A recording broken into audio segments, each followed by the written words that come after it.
नहीं है। सबको पता है कि बजाज का ब्रेकिंग भाई बेकार है। डोमिनर बोल लो, कोई भी बाइक बोल लो, उसका ब्रेक्स बेकार है। लेकिन नीचे मतलब लगेगा कि भाई बहुत ज़्यादा बाइक स्ट्रगल कर रहा है। अगर अच्छा खासा एक्सट्रीम आप इंक्लाइन पे चढ़ा रहे हो बाइक को तो। And welcome back to another video.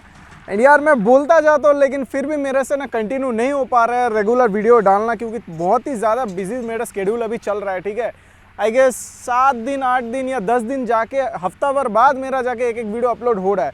And last video का भी ये शायद एक हफ्ता से ज़्यादा हो गया होगा अपलोड किए हुए। तो स्वागत है आज का वीडियो में। तो आज का वीडियो का टॉपिक तो यार थंबनेल देख के सभी को पता चल जाता है, लेकिन फिर भी वीडियो में बताना ज़रूरी है यार। तो हम लोग बता देते हैं, आज का हम लोग का टॉपिक है RS200 का ओनरशिप रिव्यू। जी हाँ, ये RS200 जिसको लेके मैंने चैनल स्टार्ट किया था। एक्चुअली चैनल तो स्टार्ट किया था, मेरा चैनल का जो फर्स्ट वीडियो है वो था स्पीड 400 के ऊपर, जो कि है DK का। लेकिन मेरा चैनल का जो रेगुलर वीडियोस आना चालू हुआ था वो मेरा यही बाइक का वजह से हुआ था। तो अभी टाइम हो रहा है शाम का 5:30 एंड देख लो भाई, वही सेम लोकेशन गुलमा में मैं शूट कर रहा हूँ। एंड ऑलमोस्ट सनसेट जो बोलता है ना, सनसेट होने ही वाला है। तो कोशिश करूँगा जल्दी जल्दी वीडियो शूट करके फिर जाने का, क्योंकि यार अंधेरा हो जाएगा, शूट करके कोई फ़ायदा नहीं है, कुछ दिखेगा भी नहीं। हाँ, लेकिन DJI का कैमरा बहुत अच्छा खासा है अंधेरे में देखने के लिए। तो पहले मैं स्टार्ट करता हूँ, मैंने ये बाइक को क्यों लिया, मैंने RS200 ही क्यों लिया। तो सबसे पहले मैं ढूंढ रहा था ड्यूक 250, ठीक है, BS6 जो 250 है, क्योंकि BS4 में ABS नहीं आता था, बहुत बाद में शायद आया होगा, लेकिन BS4 में ABS नहीं आता था। ड्यूक 250 का मैं बात कर रहा हूँ। तो सबसे पहले मैं देख रहा था ड्यूक 250 देखते देखते मेरा बजट नहीं बैठ रहा था, क्योंकि वो बहुत ज़्यादा ओवर प्राइस बन रहा था। 1,60,000 70,000 वो भी मेरे को मिल रहा है 2021 का, मतलब जब BS6 शायद, हाँ BS6 तब आ रहा था, ठीक है, नया नया आया था। तो वो टाइम का भी बाइक मेरे को, मतलब 4 साल पुराना बाइक मेरे को मिल रहा है 1,70,000 80,000 में। तो मेरे लिए, तो मेरा बजट से वो बहुत ही ज़्यादा ऊपर जा रहा था। तो फिर मैंने सोचा कि बजट को थोड़ा कम करते हैं, बजाज के साइड में देखते हैं। एक्चुअली मैंने KTM को मेरा लिस्ट में इसीलिए रखा था कि KTM का जो क्वालिटी होता है वो भाई एकदम टॉप नॉच होता है। एकदम परफॉर्मेंस बोलो, बाकी पार्ट्स का क्वालिटी बोलो, ब्रेकिंग बोलो, हैंडलिंग बोलो, भाई वो टॉप नॉच होता है KTM का। लेकिन मैंने फिर सोचा कि यार थोड़ा, जब मेरा पैसा नहीं आ रहा है उतना पैसा मेरा पॉकेट में है भी नहीं, तो थोड़ा सा बजट को डाउन करते हैं, थोड़ा लोअर सेगमेंट में आते हैं। फिर मैंने सोचा NS200 लेने का, ठीक है। तो NS200 में लेने का मैंने सोचा था, वो भी मेरे को यूज्ड में मिल रहा था 1,10,000 20,000 के अंदर ही मेरे को मिल रहा था, ठीक है, यूज्ड बाइक, वो भी 3 साल पुराना जैसा। तो मैं NS लेने का सोच ही रहा था, ठीक है, कि मैं NS लूँगा। लेकिन मेरा एक दोस्त ने बोला कि भाई तो जब NS ले रहा है तो एक बार RS को भी देख, क्योंकि RS का जो बोलता है ना, हैंडलिंग बोलो, हाई स्पीड स्टेबिलिटी बोलो, ये NS से कई मामले में अच्छा है, क्योंकि ये एक फेयर्ड बाइक है। एंड इसका जो पोस्चर है आप देख सकते हो, ये फुल्ली फेयर्ड बाइक है, ठीक है, लेकिन ये है स्पोर्ट्स टूरर। इसका जो हैंडल का ये है ना पोस्चर, वो बनता है पूरा स्पोर्ट्स टूरर टाइप का।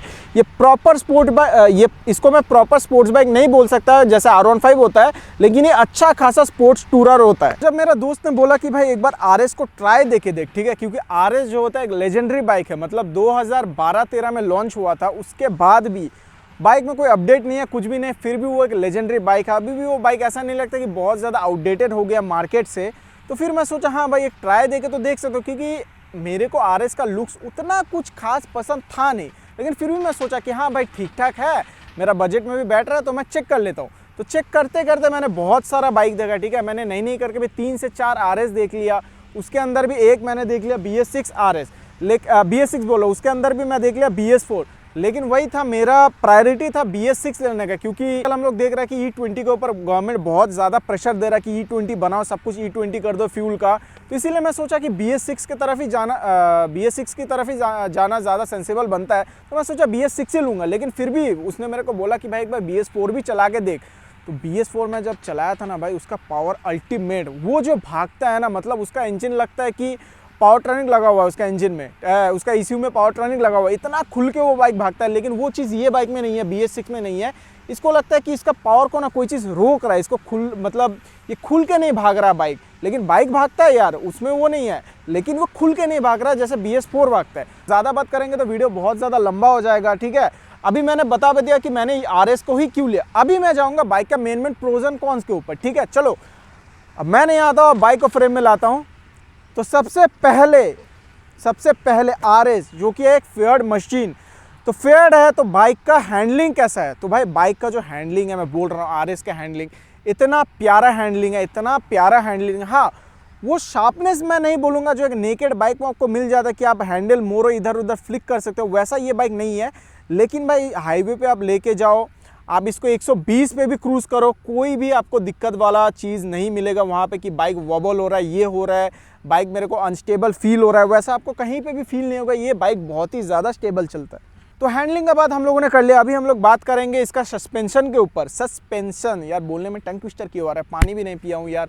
हाँ, तो इसका सस्पेंशन के ऊपर हम लोग अभी बात करेंगे। इसका जो फ्रंट सस्पेंशन है ये ठीक है, थोड़ा सा सॉफ्ट है, मतलब ज़्यादा नहीं बोलूँगा, थोड़ा सा सॉफ्ट है। लेकिन इसका जो पीछे का सस्पेंशन है ना यार, ये एक स्पोर्ट्स टूरर बाइक के हिसाब से थोड़ा ज़्यादा हार्ड है। इसको मैं बोलूँगा अगर थोड़ा सा सॉफ्ट होता तो अच्छा था, अगर एज अ स्पोर्ट्स टूरर मैं बोलूँ। एंड अगर भाई एज अ स्पोर्ट्स बाइक बोलूँ तो भाई ठीक है। अगर आप इसको एज अ स्पोर्ट्स बाइक देख रहे हो, एज अ स्पोर्ट्स बाइक आप ओन करना चाहते हो, हार्ड सस्पेंशन ही सही है, क्योंकि ये आपको बहुत ज़्यादा स्टेबिलिटी प्रोवाइड करेगा। अभी एक एक पॉइंट में हम लोग धीरे धीरे करके आएंगे। सस्पेंशन हो गया, हैंडलिंग हो गया, अभी हम लोग बात करेंगे इसका ब्रेकिंग के ऊपर। तो आरएस का ब्रेकिंग, बजाज का ब्रेकिंग मैं जानता हूँ उतना कुछ खास नहीं है। सबको पता है कि बजाज का ब्रेकिंग भाई बेकार है।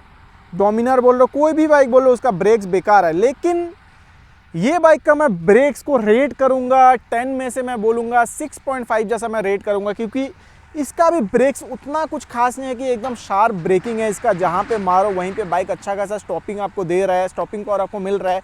वैसा इसका ब्रेक्स के साथ नहीं है। इसका ब्रेक्स मैं बोलूँगा थोड़ा सा तो वीक है, बाइक के हिसाब से थोड़ा सा वीक है। एंड अगर आपको ब्रेक्स इंप्रूव करना है, ठीक है, अगर कम पैसा में आपको ब्रेक्स इंप्रूव करना है तो आप डायरेक्ट जाओ। मैं दो चीज़ बोलूँगा। अगर आपको कम पैसा में ब्रेक्स को इंप्रूव करना है, कम पैसा तो नहीं बोलूँगा, उसमें भी आपका 3-4 हज़ार फटका लग ही जाएगा, ठीक है। तो सबसे पहले ये जो होता है ना ब्रेक लाइन, इसको आप कर दो स्टील ब्रेडेड। स्टील ब्रेडेड करने से जो जब आप ब्रेक्स अप्लाई करते हो तो वो जो होता है ना, मतलब जो रबर वाला होता है वो एक्सपैंड होता है, ठीक है, रबर वाला एक्सपैंड होता है। लेकिन अगर आप प्रॉपर जो होता है स्टील ब्लेडेड आफ्टर मार्केट होता है अच्छा क्वालिटी का, वो लगाओगे तो वो एक्सपैंड नहीं होगा, उसमें आपका ब्रेकिंग इंप्रूव होगा। एंड एक और चीज़ है जो है आपका ब्रेक पैड्स। अगर आप सिंटर्ड, सिरेमिक में नहीं बोलूँगा, अगर आप सिंटर्ड ब्रेक पैड्स पे जाते हो तो उसमें भी आपका ब्रेकिंग इंप्रूव होगा। लेकिन वही है, आपका पिस्टन एंड कैलिपर्स वगैरह तो चेंज नहीं हो रहा है, तो इसीलिए आपका ब्रेकिंग मैं बोलूँगा अगर 6.5 है तो वो 7.58 तक जा सकता है, लेकिन उसके ऊपर स्टॉक बाइक का ब्रेकिंग नहीं जाएगा। तो अभी बात करते हैं बाइक का पावर डिलीवरी के ऊपर। तो इसका जो पावर डिलीवरी है सभी को पता है, मेरे को भाई अलग से बताने का ज़रूरत नहीं है। जो NS और RS है बजाज का, ये सीरीज़ DTSI, ये वाला 200 सीसी का सीरीज़, 200 तो नहीं है, 199 पॉइंट कुछ सीसी है ये। तो ये सीरीज़ ये पावर डिलीवर करता है 7000 RPM के ऊपर, मतलब जैसे ही बाइक 7000 जाता है उसके बाद बाइक का पूरा पावर आना चालू होता है। तो अगर मैं परफॉर्मेंस का बात करूं बाइक का इंजन से, तो जैसे 7000 RPM के बाद ही आपको पावर आना चालू होता है। तो अब अगर हिल्स वगैरह पे जाते हो तो आपका बाइक भी 7000 RPM के बाद ही पावर डिलीवरी करेगा। उसके नीचे मतलब लगेगा कि भाई बहुत ज़्यादा बाइक स्ट्रगल कर रहा है। अगर अच्छा खासा एक्सट्रीम आप इंक्लाइन पे चढ़ा रहे हो बाइक को तो। एंड अगर भाई नॉर्मल हिल्स है तो उसमें कोई दिक्कत वाला बात नहीं, आराम से ये चलता है, कोई भी दिक्कत नहीं होता। 4th लगा लो, 5th गियर पे भी आराम से ये चल जाता है। इंडियन बायर्स के लिए, इंडियन कस्टमर्स के लिए सबसे ज़्यादा मैटर करता है माइलेज। अगर वो 200-250 सीसी के अंदर वो बाइक ले रहा है तो इसका माइलेज क्या बोलूँ भाई, अभी ये मेरे को देता है अप्रॉक्स, जैसे मैं चलाता हूँ। एंड अगर आप लोग मेरा हाइपर राइडिंग्स का वीडियोस वगैरह देख चुके हो, एंड अगर नहीं देखो तो मैं वीडियो का डिस्क्रिप्शन में मैं कुछ वीडियोस का लिंक दे दूंगा। एंड नहीं तो मेरा चैनल पे भी डायरेक्ट जाके पुराना वीडियोस देख सकते हो, उसमें आप लोगों को पता चलेगा कि मैं कैसे बाइक को रगड़ रहा था। तो वो रगड़ने के टाइम मेरे को ये बाइक माइलेज देता है 24-25 के आसपास। हाँ, तो 24-25 के आसपास मेरे को तब माइलेज देता है, उससे ज़्यादा नहीं देता, हाँ उसके करीब ही देता है। एंड वो भी मैं चाहता हूँ माइल्ड, जो बोलता है ना माइल्ड इंक्लाइन होता है, हम लोग हिल्स पे ज़्यादा चलाते हैं तो उसमें मेरे को 24-25 जैसा देता है। एंड अगर मैं बोलूँ मैक्सिमम माइलेज, तो मैक्सिमम इसने अभी तक मेरे को दिया 35। हाँ, तो मैक्सिमम मेरे को 35 दिया है, वो भी मैं 90 स्पीड के आसपास चलाया था तब मेरे को 35 मिला था। एंड अगर डे टू डे लाइफ में बोलूँ, सिटीज़ वगैरह पे बोलूँ, तो मेरे को ये 30 के आसपास निकाल के दे दे। 30, हाँ 30-32 के अंदर मेरे को ये आराम से निकाल के दे देता है अगर आप आराम से चलाओ।